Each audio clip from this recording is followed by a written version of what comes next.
Welcome back, dear student.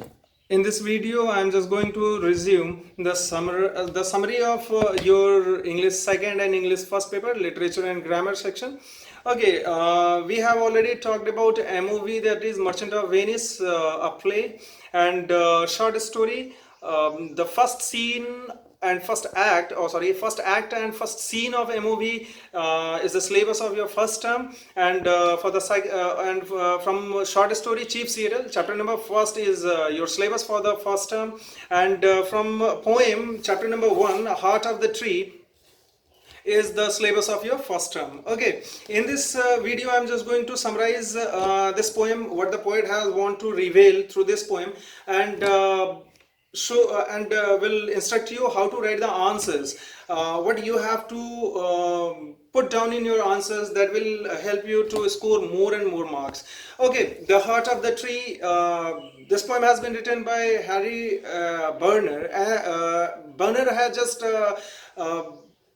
predicted about the importance of trees, why we should plant tree, and when we plant some tree, it gives a lot of benefits. He has described all the benefits of a tree when any planter plants a tree. Okay, the poet has started his poem with a question because he wants to create curiosity among the readers. कहीं ना कहीं वो curiosity वो generate करना चाहता है लोगों के बीच में. आपसे भी कहीं क्वेश्चन पूछा जाता है और अगर उसका उत्तर ना दिया जाए तुरंत, तो आपके मन में भी क्यूरियोसिटी होती है. तो ठीक उसी तरीके से poet has started the stanzas with very at the very first questions has been asked. What do he plant? Who plants a tree? This is the question actually.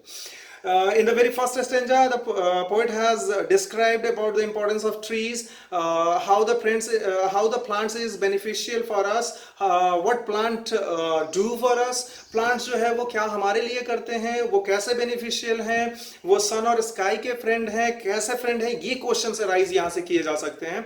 तो ये एक स्ट्रिक्ट रहेगा, स्ट्रिक्ट वाइज ही रहेगा. ये पूरे English second के लिए है. इंग्लिश सेकंड में स्ट्रिक्ट वाइज ही क्वेश्चन मिलेंगे. एंड 4 to 5 क्वेश्चंस हो सकते हैं एक स्ट्रिक्ट के अंदर, मैक्सिमम 5 और 4. You have to attempt 2 from MOV, and at least minimum two stricts has been from MOV, and rest from all sections, just like a story and poem. Okay, let's talk about this poem. In this very first stanza, the poet has described about the importance of tree, shows the relation of tree with sky and sun. Sky और sun से कैसे इनका मतलब, यहाँ पे एक question ये rise होता है कि स्काई जो है वो कैसे फ्रेंड है, या सन जो है कैसे फ्रेंड है प्लांट का. तो वहाँ पे इंटरडिपेंडेंसी दिखाई गई है, जहाँ पे प्लांट जो है फोटोसिंथेसिस के लिए सूरज पे डिपेंडेंट होते हैं, और जो जब ट्रांसपिरेशन होता है तो उनसे वाटर जो है निकलता है, वो एवोपोरेट होकर क्लाउड का फॉर्मेशन करता है, तो स्काई वो है. वहां पे ये भी बताया गया है कि जब मदर क्रून का भी जिक्र किया गया है, this is very important line, so mark that. Mother croon का भी यूज किया गया है. मदर क्रून जो है एक सॉन्ग है जो एक मदर बर्ड के द्वारा बेबी बर्ड को प्लीज करने के लिए सुनाया जाता है. और हैप्पी एंड ट्विलाइट हर्ड, इसको जो है आप सुबह या शाम के समय में, जिस समय सिटीज की हशल और बशल कम होती है, उस समय आप इसको ऑब्जर्व कर सकते हैं. ये सारी चीजें फर्स्ट स्टेंजा के अंदर में दी गई. सेकंड स्टेंजा के अकॉर्डिंग अगर बात करें तो यहाँ पे उसके फिर से कुछ अदर बेनिफिट्स को दिए गए हैं, जहाँ पे ट्रीज जो होते हैं वो शेड प्रोवाइड करते हैं, रेन प्रोवाइड करते हैं, अपने वजूद को यहाँ बनाए रखने के लिए कहीं ना कहीं सीड और बर्ड वो जनरेट करते हैं, so that they may exist in this world. Okay, कहीं ना कहीं कोई भी एक प्लांटर जब एक प्लांट को प्लांट करता है एक्चुअल में, तो वो फॉरेस्ट हेरिटेज को लगा रहा होता है. एक समय था जब इस पृथ्वी पे बहुत ज्यादा फॉरेस्ट हुआ करते थे, एंड फॉरेस्ट का धरोहर क्या होगा, तो वो प्लांट ही होगा या ट्रीज होंगे, क्योंकि प्लांट और ट्री से मिलके ही फॉरेस्ट बनता है. तो कोई भी एक इंसान जब लगाता है कोई भी प्लांट को, तो हमको कहीं ना कहीं वो एक हेरिटेज है. किस चीज का, तो फॉरेस्ट का वो हेरिटेज है.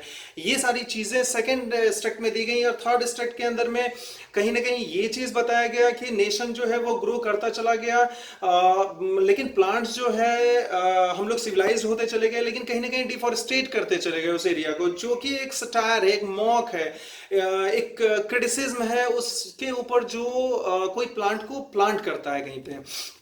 यहाँ पे ये भी सारी चीजें दी गई हुई हैं कि नेशन के ग्रोथ को होल्ड किए हुआ है प्लांट। तो यहाँ से एक क्वेश्चन निकल गया था, how can you, how plant captures the growth of or dependent, how the nation's development depend upon plant। कहीं ना कहीं किस तरीके से जो है प्लांट जो है उसके ऊपर में किसी भी कंट्री का ग्रोथ डिपेंडेंट है, कैसे है। तो यहाँ पे जो है अगर आपके पास ज़्यादा फॉरेस्ट हेरिटेज होगा तो you can sell it to somewhere and earn foreign exchange. कहीं ना कहीं आप फॉरेन एक्सचेंज कमा सकते हैं, अपनी इकोनॉमी को मजबूत कर सकते हैं। तो these things has been given in this poem.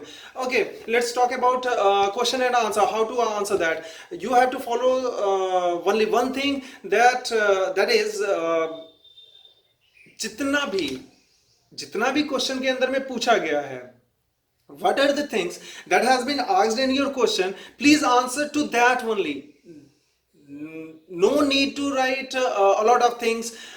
जो भी चीजें इसमें प्रोवाइडेड हैं, जो भी चीजें आपके बुक में है, आप कोशिश कीजिए कि वही लिखें, पॉइंट टू द पॉइंट लिखें, उसमें कीवर्ड्स डालें। Keywords that means the main answer, the main word of that question. जो मेन वर्ड होगा उसका वो, जैसे अब मान लेते हैं कि यहाँ पे पूछा गया what are the guesses made by Salarino and Salarino for Antonio sadness from act 1 scene 1 MOV। तो वहां पे कीवर्ड्स क्या होंगे, तो कीवर्ड्स हो जाएंगे लव, क्योंकि वो शायद आप लव में है, और इधर फ्रॉम फॉर योर बिजनेस, कहीं ना कहीं बिजनेस, तो बिजनेस और लव दोनों ये कीवर्ड्स हो गए। ओके, तो लेकिन आपको ये पूरे कंप्लीट एक सेंटेंस में लिखना होगा। Okay, thank you. We have completed literature portion, that is English second of 9th, and in my next video I am going to cover English first। Okay, thank you for watching।